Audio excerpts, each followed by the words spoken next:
안녕하세요. 아침 사과는 금, 저녁 사과는 독. 이 말 정말 많이 들어보셨죠? 오늘은 백록담 한의원 최현승 원장님의 글을 가지고 이 통념에 대해 좀 더 깊이 파고 들어볼까 합니다. 아침 사과가 좋다는 건 저도 익히 들었는데요. 근데 혹시 당신도 아침에 사과 드시고 좀 속이 쓰리거나 가스가 차는 듯한 그런 불편함 혹시 느껴보신 적 없으신가요? 이게 오늘 저희 이야기의 시작점이 될 것 같습니다. 네, 맞아요. 바로 그 지점인데요. 왜 어떤 분들에게는 이게 금사과가 아닐 수 있는지 최현승 원장님의 글을 통해서 그 이유를 좀 살펴보고 또 당신의 몸에 맞게 사과를 좀 더 건강하게 즐길 방법은 없을까?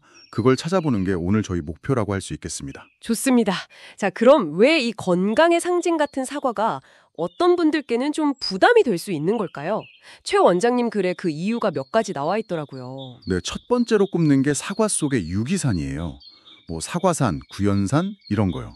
이게 피로 회복에는 참 좋은 성분인데 문제는 아침 빈속이에요. 이럴 때는 위 점막을 직접 좀 자극할 수가 있거든요. 아, 직접 자극을요? 네, 특히 평소에 위산이 좀 많으시거나 아니면 위염, 역류성 식도염 같은 게 있다면 속쓰림을 좀 더 쉽게 느낄 수 있다는 거죠. 사실 몸에 좋은 성분도 이게 상황에 따라서는 자극이 될 수 있다는 점, 이게 좀 흥미로운 부분이죠. 그렇군요. 유기산 자극. 저는 근데 속쓰림보다는 가끔 배에 가스가 좀 차는 것 같은 느낌? 그런 걸 받을 때도 있었는데 이건 또 다른 이유가 있을까요? 아, 그럴 수 있습니다. 네, 그게 바로 두 번째 이유랑 관련이 있을 수 있는데요. 바로 섬유질과 과당 문제입니다. 네, 특히 사과 껍질에 불용성 섬유질이 많잖아요. 이게 소화되는데 시간이 좀 걸릴 수 있고요. 또 과당은 이게 사람마다 좀 다른데 소장에서 다 흡수되지 못하는 경우가 있어요. 아, 흡수 능력 차이 때문에요? 네, 그래서 흡수되지 못한 과당이 대장으로 넘어가서 발효가 되면 가스를 만들게 되죠. 이게 바로 배가 더부룩해지는 복부 팽만감의 원인이 될 수 있다는 겁니다. 그렇군요. 과당 흡수 능력도 사람마다 차이가 있군요. 한의학에서는 보통 생과일을 좀 찬성질, 그러니까 한성으로 보거든요. 근데 아침 공복 상태는 우리 소화기관의 그 따뜻한 기운, 이걸 양기라고 하는데 이 양기가 하루 중 비교적 약한 시간대예요. 아, 아침에는 소화력이 좀 약한 상태다. 그렇죠. 그때 이제 찬성질의 사과가 딱 들어가면 소화 기능이 더 떨어질 수 있다. 이런 관점인 거죠. 결국에는 음식의 성질하고 또 내 몸 상태, 이 둘의 조화가 중요하다. 이런 이야기로 볼 수 있겠습니다. 그럼 소화기가 좀 예민하다 이런 분들은 사과를 그냥 피하는 게 답일까요? 아, 꼭 그럴 필요는 없습니다. 최현승 원장님 글에서도 아주 지혜로운 대안들을 제시하고 있어요. 어떤 것들이 있죠? 예를 들면 식사하고 나서 한 2, 3시간 정도 뒤에 위가 어느 정도 비워졌을 때 있잖아요. 그때 간식으로, 그것도 소량만 드시는 거예요. 아, 시간대를 좀 조절하고 양도 조금만. 네.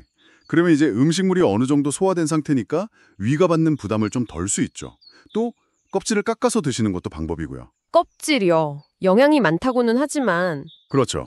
껍질 영양도 물론 중요하지만 소화가 좀 부담스럽다 하시면 부드러운 과육 위주로 드시는 게 좀 더 현명할 수 있습니다. 근데 사실 가장 추천하는 방법은 따로 있어요. 가장 추천하는 방법이요? 뭘까요? 바로 익혀서 드시는 겁니다. 사과를요? 익혀 먹는다. 이건 좀 생소한데요. 뭐가 좋은 거죠? 사과를 익히게 되면요, 그 유기선 자극이 훨씬 줄어들어요. 그리고 섬유질도 부드러워져서 소화 흡수가 훨씬 편해지죠. 근데 여기서 진짜 놀라운 점은 그 장 건강에 좋다는 팩틴 성분이잖아요. 이게 익혔을 때 오히려 더 활성화가 된다는 거예요. 흡수가 더 잘 된다는 거죠. 와, 익히면 팩틴이 더 활성화된다고요? 이야, 이건 진짜 새로운 정보인데요.